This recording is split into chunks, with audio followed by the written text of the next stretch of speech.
Loved our attitude, effort, approach.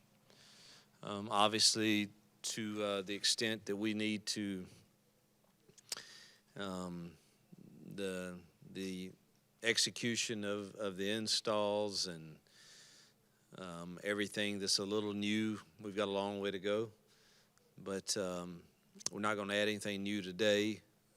So hopefully we'll see kind of how they retain, from a week off from the first three practices to today. So thought that the return meeting last night was as good as I've seen.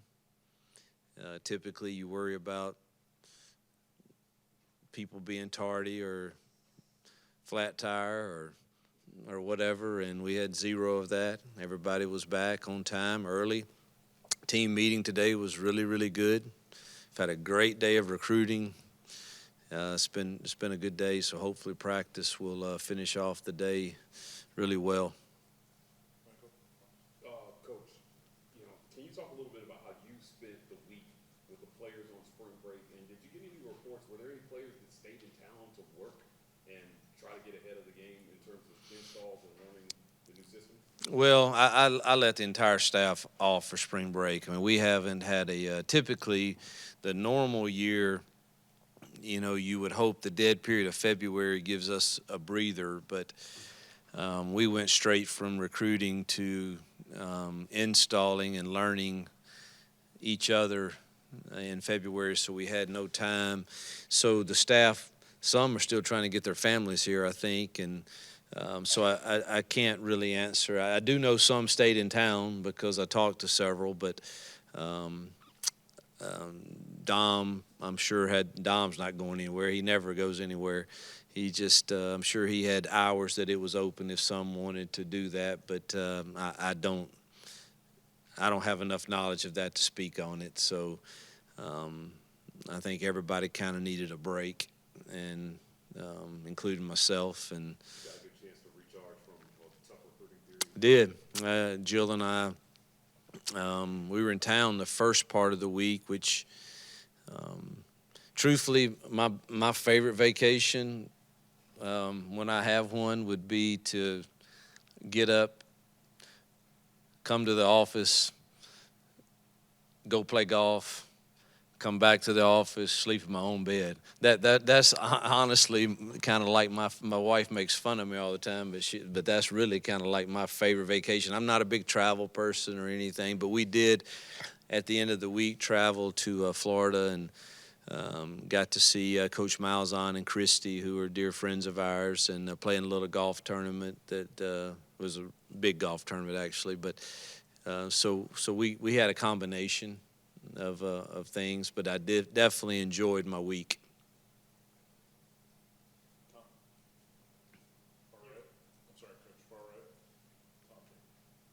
Just wondering what your thoughts are on the proposed NCAA rules changes with the clock, especially not stopping after first down. I honestly don't know. We have such a great product. When I'm sitting in those meetings and I don't have much of a voice, I just said, our game is in our last meeting I was in, that our game is, I think, as exciting as any sport that is out there, and I just hate to see us tinker with too many rules. I'm being told that that's going to eliminate 6 to 8 plays a game, possibly. So it shouldn't affect it terribly. I've always been the one that says, the people that we should, in my opinion, that we should be truly trying to protect in the length of games is the people that are in Jordan-Hare Stadium. I mean, the people sitting on their couches and that choose to do that, great. I'm glad they're tuning in. We need that. But the ones that, they can get up and go get a beverage and another piece of sausage and cheese plate in their kitchen and come back during the commercial, and we're all sitting in there waiting for the. So I've never understood why we just don't try to on the front end, maybe adopt what every other sport is doing now, and that's pitcher in pitcher, and let's just keep playing. And, I don't know, the NFL model is, I think, 2 of the timeouts in a quarter are pitcher in pitcher, and they keep playing. Then one is a true like we experience. But so I really don't have an opinion yet. I will after the season, I'm sure. Coach Freeze, what are your thoughts on the SEC schedule potentially? Saban had a few comments, and there's been a lot of discussion about which team should get who. Yeah, I don't have they decided the format yet? So I've kind of the makeup until if I can't control it, it's probably not worth me worrying about. And I have zero control, and I trust John Cohen and Dr. Roberts, and they're sitting in those meetings, and they're going to do the best they can to do what's best for Auburn University, and whatever that ends up being, you know what?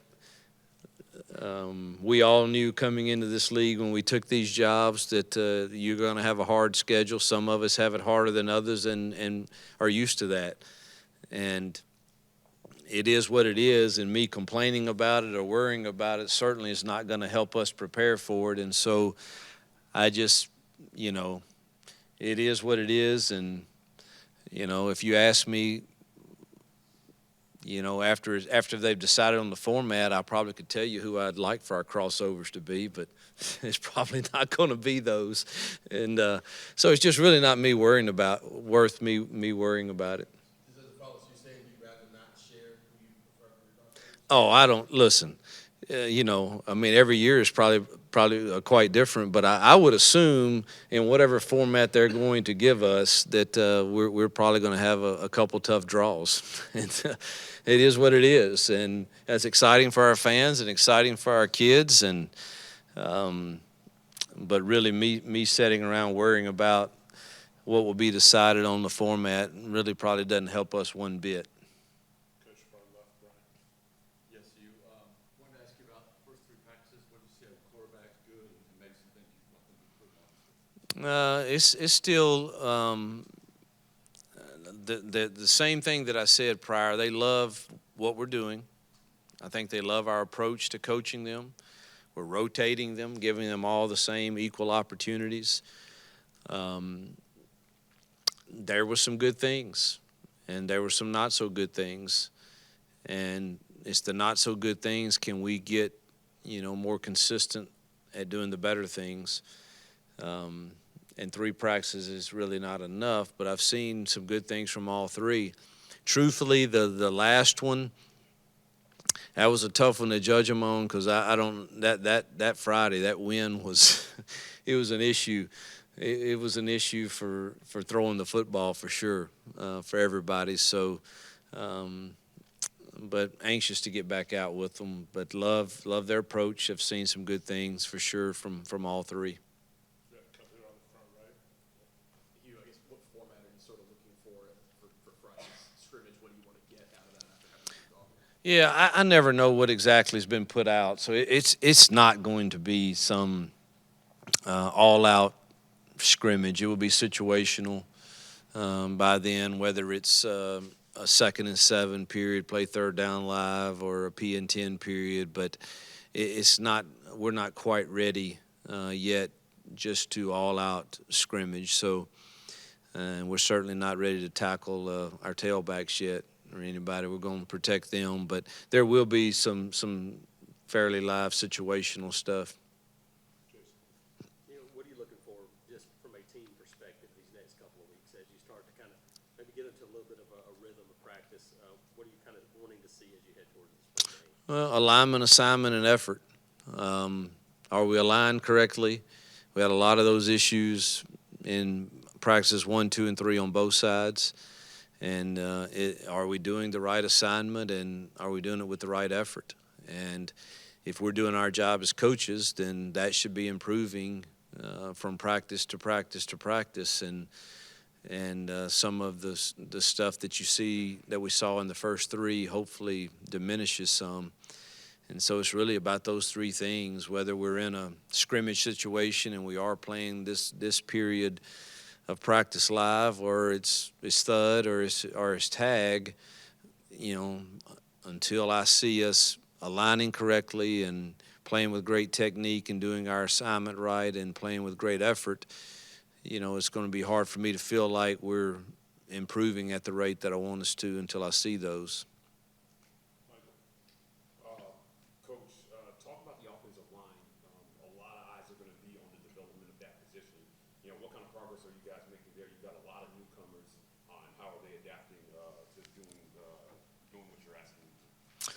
I was really pleased with the O-line in the first few practices, and this will be the second one with pads on, and the defense is starting to get more stuff in with more movements, and that's when you usually probably leave practice feeling awful because we haven't practiced enough against these movements, and it can make you look really bad.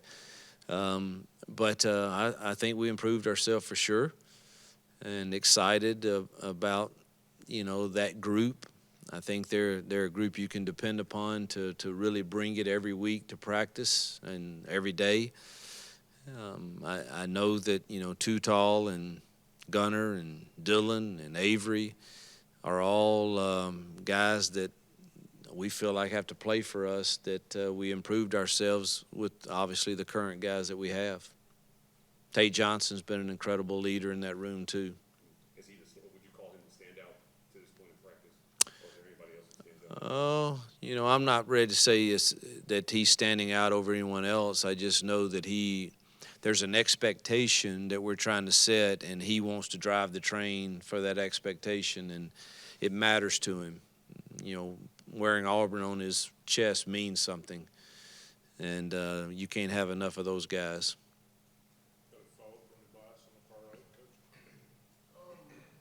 How difficult is it to have an offensive line? We have a guy from Tulsa, a guy from JUCO, scouts from different places. How difficult is it to merge that to a cohesive unit at Auburn? I don't see that as a great challenge. I mean, it happens every year, whether it happens in January or whether it happens in August. But usually in January, you're adding quite a few pieces to your puzzle, whether they come from Tulsa or whether they come from high school. I didn't mention the high school mid-year enrollees that we had that are the same, that, Connor Liu and Clay and Braden, and, we're thrilled. We needed depth in that room to be able to practice. And so I don't think that's a huge challenge. That's something that we're kind of used to dealing with. And,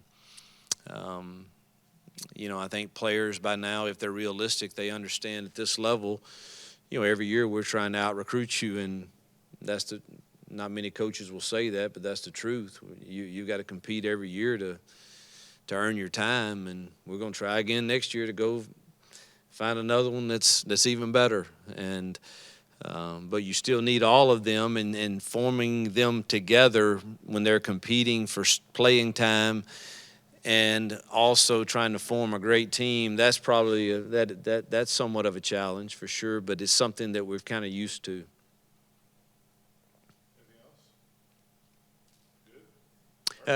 Yeah, can I say, congratulations to Coach Pearl, basketball team.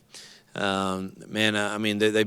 showed a lot of resolve this year, and I don't know, man. I've got this gut feeling that they might show up and make a run in this thing, and just happy. And I know I'm happy for the Auburn people that it's in Birmingham, and hopefully more of our people can get there. But really, I text with him like every other day or every game day for sure. But excited for him, his staff, and our players. And also, I think Coach Jay and the women's also made it in the WNIT, and wish them a lot of luck. But pulling for those guys.